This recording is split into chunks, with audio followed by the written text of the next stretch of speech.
오늘 말씀은 고린도전서 3장 16절 17절 말씀인데, 고린도 교회를 향해서, 그러니까 스스로 꽤 괜찮다고 생각하는 교인들, 경제적인 면에 있어서나 문화적인 면에 있어서나 사상적인 면에 있어서나 뭐 하나 빠지지 않는다고 생각하고 있는 그런 고린도 성도들을 향해서 바울이 도발적인 말을 합니다. 너희가 이것들을 알지 못하느냐? 그러니까 알고 있어야 될 내용인데 알지 못하느냐? 라고 반문을 하고 있는 겁니다. 예를 들면 이런 거죠. 여러분은 왜 주일을 지켜야 되는지 알고 계십니까? 주일은 당연히 지키는데 그 의미도 알지 못하고 지키는 경우가 있는 거죠. 여러분, 안식일과 주일의 차이점은 아십니까? 알아야 되는데 모르는 성도들이 제법 있을 법하지 않습니까? 바울도 고린도 교회 성도들을 향해서 두 가지 질문을 던지는 겁니다. 그게 16절입니다.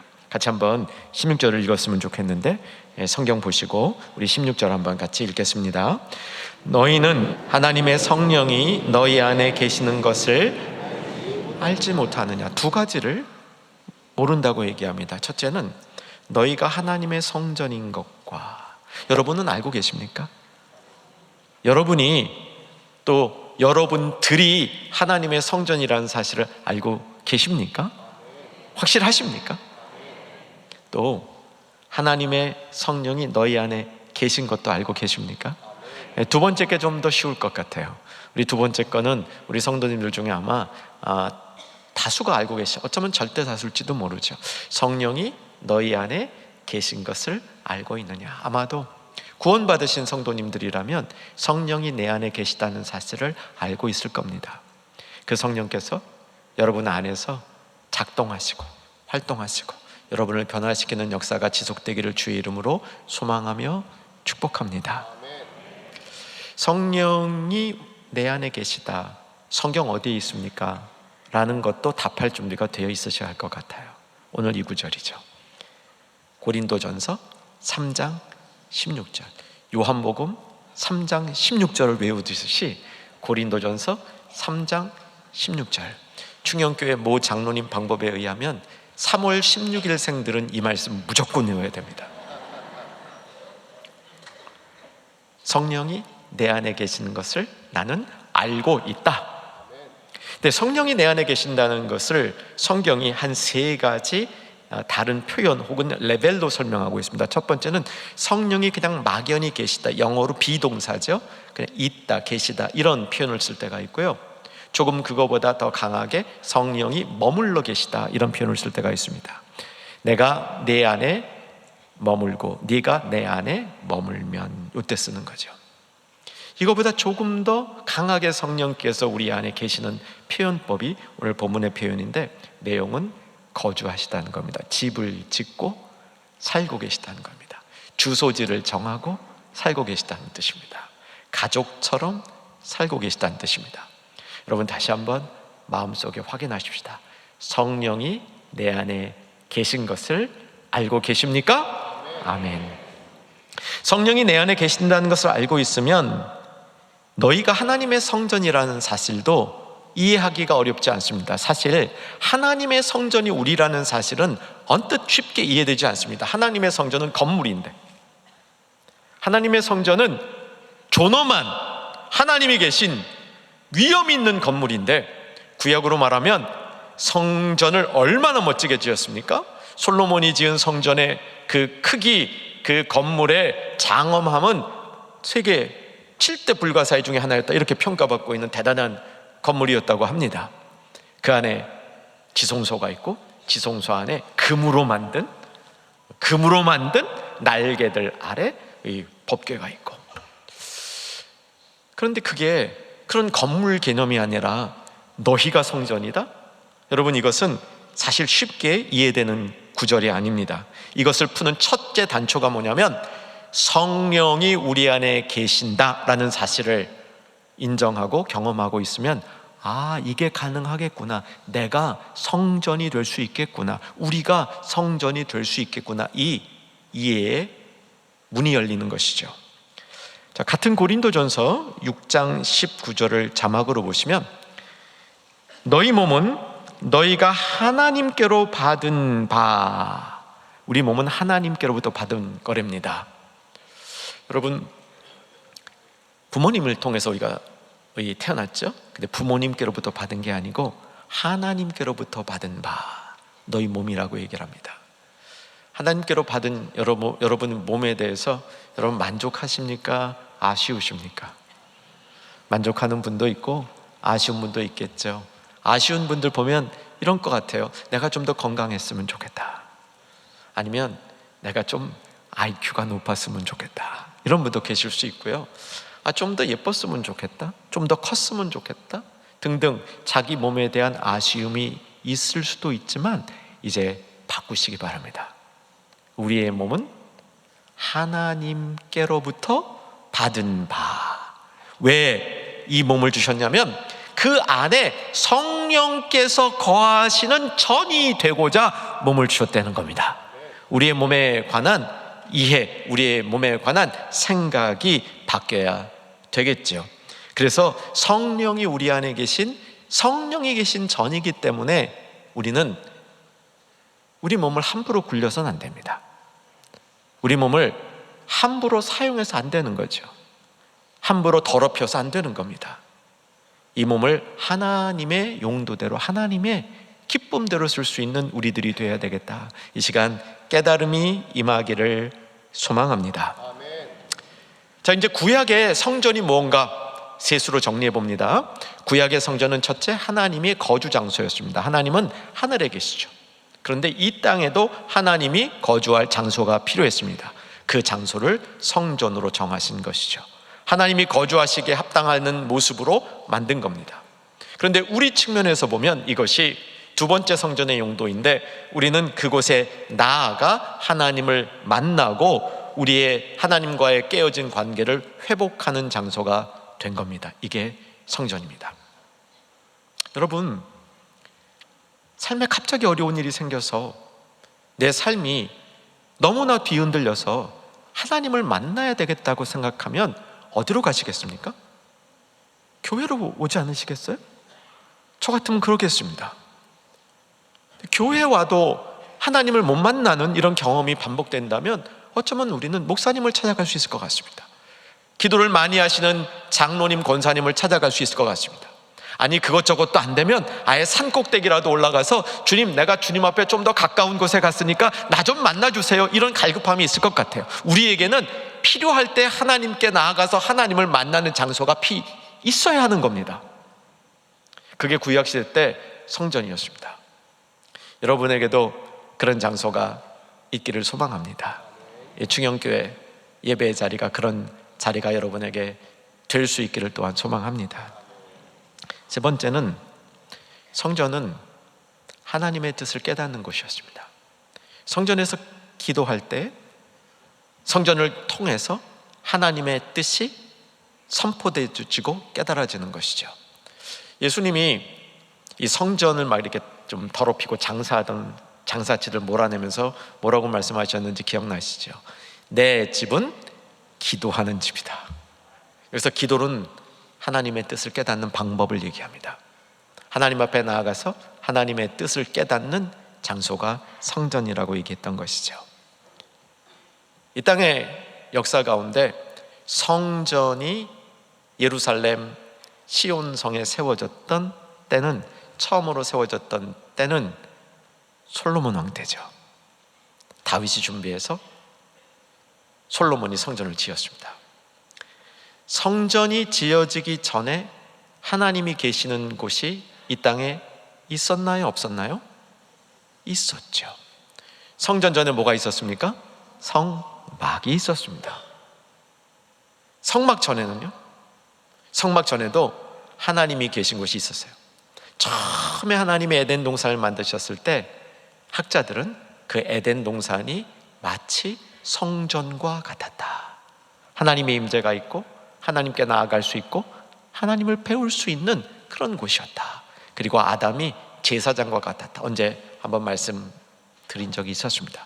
그래서 통독을 하면서 창세기를 피고 쭉 읽어가다가 마지막 계시록에 도달하면 에덴 동산이 회복된 모습이 나옵니다.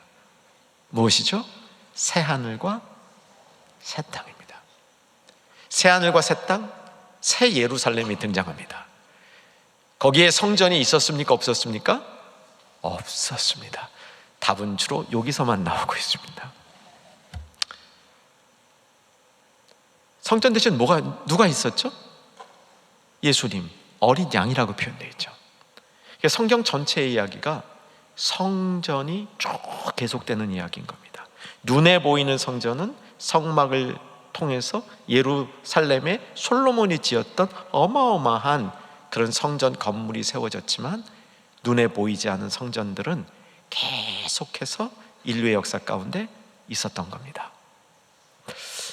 스데반이 순교를 하죠.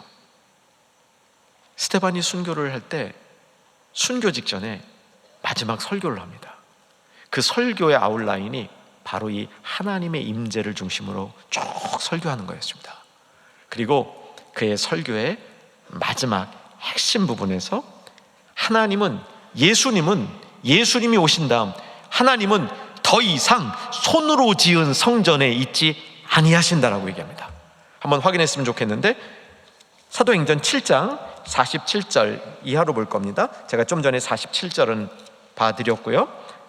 47절, 솔로몬이 그를 위하여 집을 지었는데 지극히 높으신 이는 손으로 지은 곳에 계시지 아니하시나니. 선지자가 말한 바, 같이 읽겠습니다.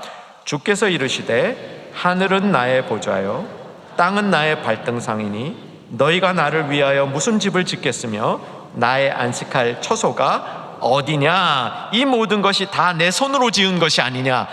어떤 한 건물에 하나님이 그의 거주를 정하신 것이 아니라 이 하나님의 지으신 세계 가운데 하나님이 계시다, 이렇게 설명하는 거죠. 자, 이제 이 설명을 쭉 들으면 성전은 눈에 보이는 건물도 성전이지만 성령이 그 안에 있는 구원받은 하나님의 백성들 한 사람 한 사람이 성전이구나, 동시에 구원받은 무리들이 같이 있는 공동체가 성전이구나 하는 사상을, 그 가르침을 배울 수 있게 되는 겁니다. 다시 한번 확인하십시다. 내 안에 성령님께서 아예 살고 계십니다. 잠시 여행 오신 것이 아니라 내 안에 거주하고 계십니다. 마음 편하신 분들 아멘 한번 하십시다. 그렇기 때문에 하나님이 거하는 성전이란 사실입니다. 아울러 나만 성전이 아니라 하나님이 너희는 복수를 성전이라고 얘기한 것처럼, 사도 바울이 그런 것처럼 우리 믿고 있는 사람들 사이에, 믿고 있는 이 공동체 안에 성전이 이루어지는 겁니다. 언약 있는 곳에 하나님이 계시다는 구약의 가르침처럼 언약 백성들이 모여있는 언약이 그 안에 시행되고 있는 그 장소가 하나님의 성전이라고 말할 수 있다는 사실입니다. 자, 이 사실에 근거해서 오늘 매우 중요한 도전을 줍니다. 우리가 성전이므로 하나님이 요구하시는 바는 뭐냐면 더럽히지 말라는 겁니다. 더럽히지 말라는 이 교훈을 우리가 가볍게 여기지 않았으면 좋겠습니다.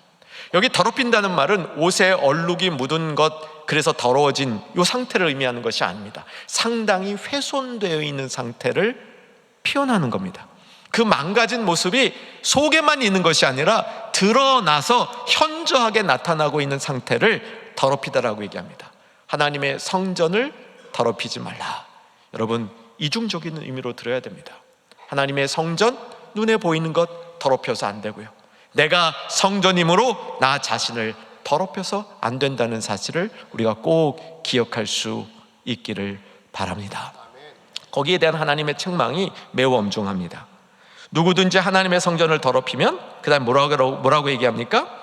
하나님이 그 사람을 멸하시리라.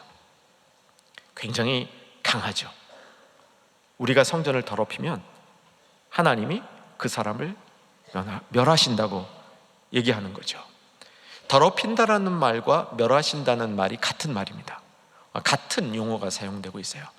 그러니까 우리가 성전을 멸하면 하나님이 우리를 멸하신다, 이렇게 보실 수 있는 거죠. 저에게 굉장히 제가 젊어서 좋아하던 이 셔츠가 하나 있었습니다. 이렇게 칼라 있는 셔츠였는데요. 교수하던 시절에 인도네시아 가서 아주 싸게 구입했습니다. 그 당시 인도네시아가 IMF였는데 얼마나 싸게 샀는지를 몰라요. 근데 이 입을 때 촉감이 참 좋아요. 얼마나 오래 입었냐면요, 이 깃이 너덜너덜너덜해지도록. 근데 어떻게 이걸 좀 수선해서라도 또 입을 수 없을까 이렇게 생각을 했습니다. 아주 화려한 것도 아니고요, 너무너무 좋아했어요. 근데 제 아내가 이제 그거 좀 수명이 다 했으니까 정리 좀 하자고. 근데 제가 그게 좋아가지고 정리를 못했습니다. 어느 날 제 아내가 몰래 정리를 했어요. 근데 제가 그거를 발견하고 다시 갖고 왔어요. 얼마나 나에게 제가 좋고 소중한 거면 제가 그렇겠습니까? 여러분, 우리가 하나님을 기쁘게 하시는 것에 대해서 잘하는 성도가 되어야 되는 줄 압니다. 근데 하나님이 뭐를 싫어하시는지도 잘 알아야 돼요. 하나님에게 소중한 것이 없어지면 굉장히 속상한 거예요. 여러분, 소중한 것을 훼손하면 그 대가가 커요. 제가 이 미국 동부에서 목회를 하던 시절에 같이 섬기던 부목사님이 서울에 방문을 나오셨습니다. 그 목사님의 아이들은 어렸어요. 서울에 나왔다가 미국으로 돌아올 시간이 돼서 돌아올 때가 됐는데 갑자기 연락을 하신 거예요. 목사님 죄송합니다, 제가 비행기를 못 타게 됐습니다. 왜 비행기를 못 타게 됐는지 알아봤더니 그 집의 어린애가 아빠 여권에다가 장난을 친 거예요. 근데 이게 아빠가 그걸 그래도 되는 줄 알았어요. 그런데 그 여권이 훼손이 되니까 거기 뭐 이렇게 써지면 안 된대요. 그게 훼손이 되니까 비행기를 타요, 못 타요? 못 타더라고요. 여러분, 훼손되면 안 되는 것들이 있습니다. 훼손시키면 하나님이 매우 싫어하는 게 있습니다. 저는 두 가지라고 생각합니다. 성경에 나오는 그 죄과가 아주 엄중한 죄가 두 개 있어요. 첫째, 성령 회방죄. 둘째, 성전 손괴죄. 이 두 가지가 있어요. 근데 오늘 본문에 그게 다 나와요. 너희가 성전인 것과 너희 안에 성령께서 계신 것을 알지 못하느냐. 여러분, 성령 회방죄가 왜 용서를 못 받는지요? 성령의 도우심으로 회개를 할 수 있는데 성령을 회방하면 우리가 회개를 할 수 없는 거죠. 하나님이 싫어하시는 것에 대해서 우리는 잘 알고 있어야 됩니다. 두 가지 하나님이 싫어하시는 것들을 우리가 그것으로부터 멀리하는 우리들의 삶이 되어야 되는 것이죠. 자, 어떻게 하는 것이 성전을 더럽히는 건가? 다시 한번 확인합니다. 에베소서 4장 22절 한번 자막 보시고요, 같이 읽겠습니다. 너희는 유혹의 욕심을 따라 썩어져가는 구습을 따르는 옛사람을 벗어버리고. 중요한 구절입니다.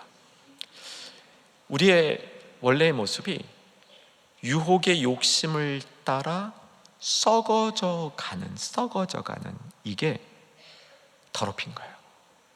하나님이 우리에게 주신 그 하나님의 형상, 하나님의 모습을 우리가 유혹과 욕심을 따라 살아가면서 그것을 더럽혔는데 그 모습이 썩어져 가는 모습이 되었다는 뜻입니다. 하나님이 이런 자들을 멸하시리라.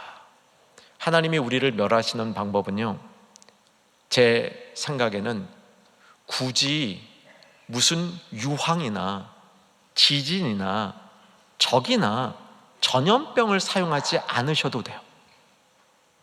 하나님이 우리를 멸하시는 가장 간단한 방법은 긍휼을 안 베푸시면 됩니다. 여러분, 그래서 우리가 긍휼을 구해야 될 성도라는 사실을 기억하시길 바랍니다. 여기서 하나님이 멸하신다는 방법은 특별히 다른 방법이 아닐 수 있습니다. 내가 소중히 여기는 성전을 더럽히면, 너희 자신 내 안에 있는 성령님의 사역을 회방하면, 그러면 내가 너에게 긍휼을 베풀지 아니하리라. 그러면 그게 곧 망하는 겁니다. 여러분, 긍휼이 없는 심판을 생각해 보시기 바랍니다. 야고보서에 나오죠. 긍휼이 없는 심판. 그러므로 사랑하는 여러분, 우리는 하나님이 기뻐하시는 것을 잘 알아야 하며 동시에 하나님이 싫어하시는 것도 잘 아는 성도들 되어야 되는 줄로 아시기 바랍니다. 그리고 명령을 주는 거죠. 나의 성전이 거룩하니 너희도 그리하라 라고 얘기합니다. 17절 끝부분이죠. 우리 17절 한번 마음을 담아서 내 마음에 새기는 마음으로 잘 읽어봤으면 좋겠습니다. 시작. 누구든지 하나님의 성전을 더럽히면 하나님이 그 사람을 멸하시리라. 하나님의 성전은 거룩하니 너희도 그러하니라. 하나님의 성전은 거룩하니 너희도 그러하니라. 레위기 생각나십니까? 레위기 전체의 주제라 그러죠.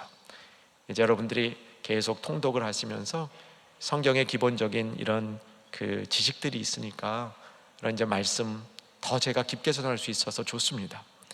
레위기 11장 45절을 보면 자막 볼까요? 나는 너희의 하나님이 되려고 너희와 관계를 맺으려고 너희를 애굽 땅에서 죄의 속박 가운데서 인도하여 낸 여호와라. 같이 읽겠습니다. 내가 거룩하니 너희도 거룩할지어다. 레위기에서 이 말씀이 나왔습니다. 그리고 신약 성경의 베드로 전서에 보면 이 말씀을 인용하고 있습니다. 베드로 전서 1장 16절 같이 읽겠습니다. 기록되었으되 내가 거룩하니 너희도 거룩할지어다 하셨느니라. 이 문맥을 봐야 됩니다. 베드로 전서는 성도들의 인생을 나그네라고 얘기해요.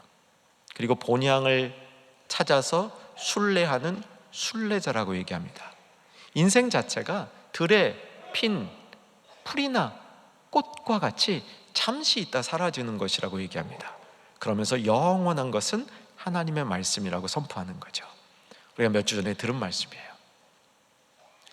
이런 베드로가 보는 그런 나그네와 같은 인생을 살아가는 동안 우리가 지켜야 될 삶의 원리가 거룩함이라는 겁니다. 여러분의 인생은 어떠세요?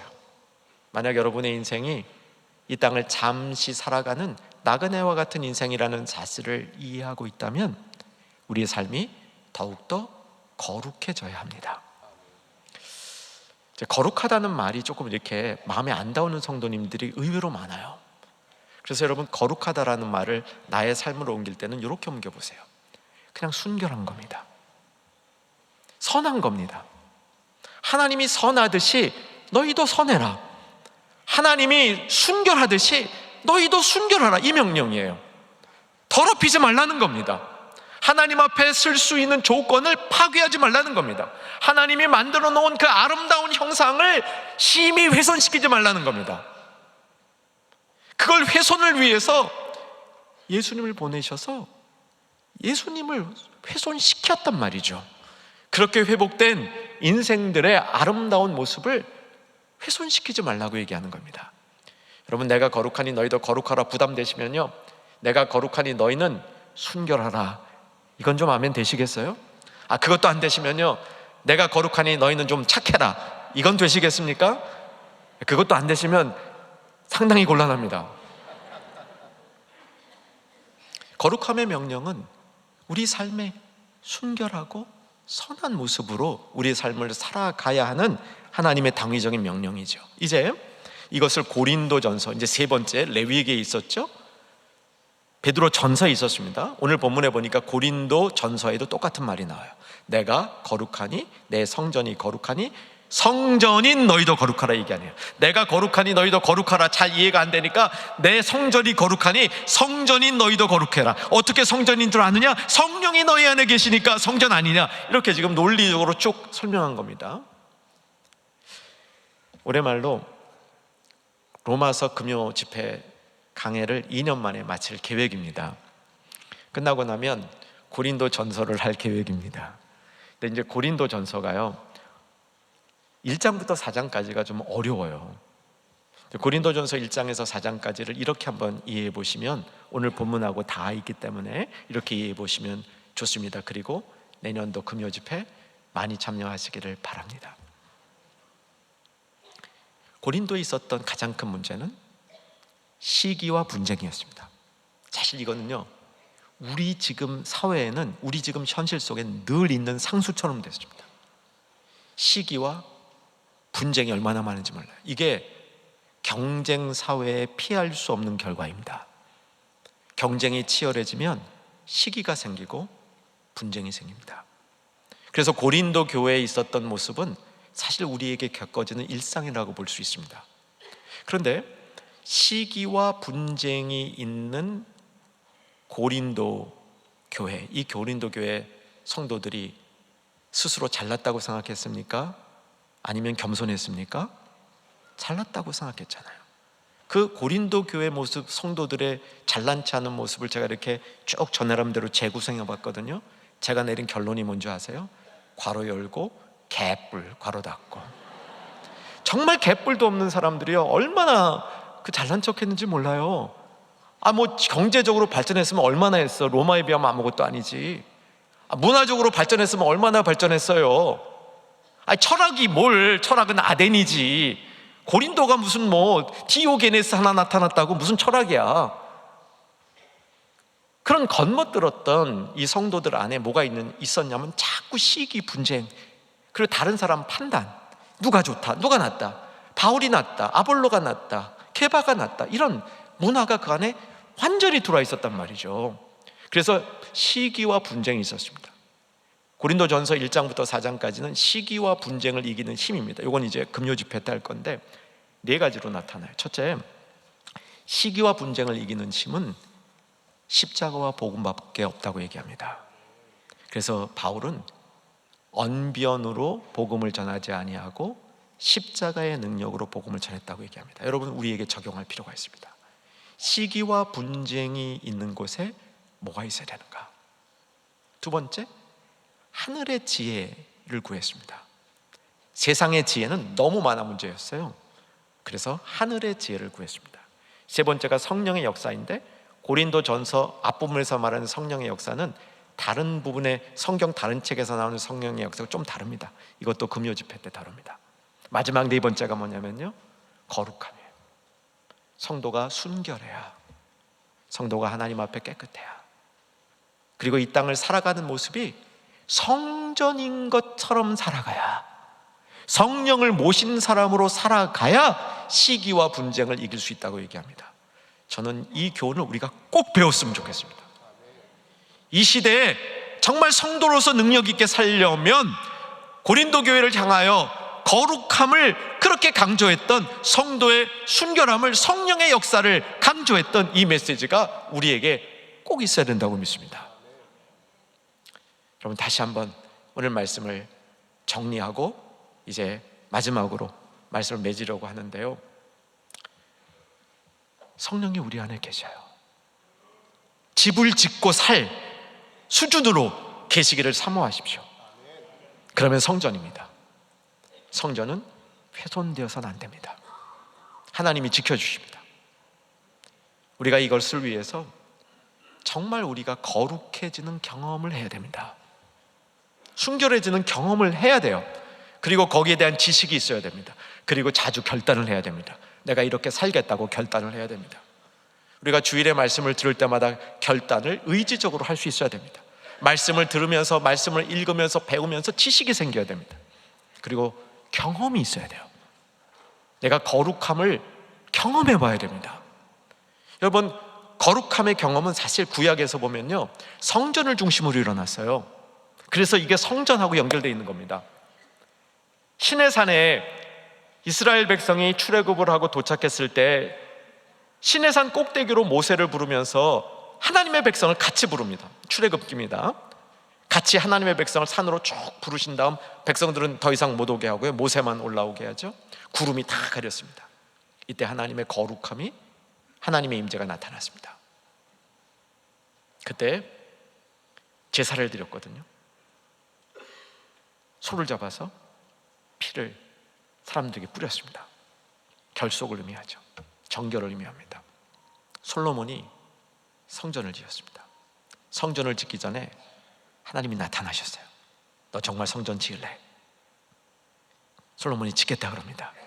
내가 너 축복해 줄게. 다 축복해 줄게. 그리고 성전을 지었습니다. 성전을 짓고 하나님 앞에 봉헌하는 그날 밤에 다시 하나님이 솔로몬에게 나타나신 거예요. 열왕기상 9장 2절과 3절이에요. 두 번째 나타나셨다고 2절에서 얘기합니다. 그리고 3절로 가면 여호와께서 그에게 이르시되 내 기도와 내가 내 앞에서 간구한 바를 내가 들었은즉 나는 내가 건축할 이 성전을 어떻게 한다고요?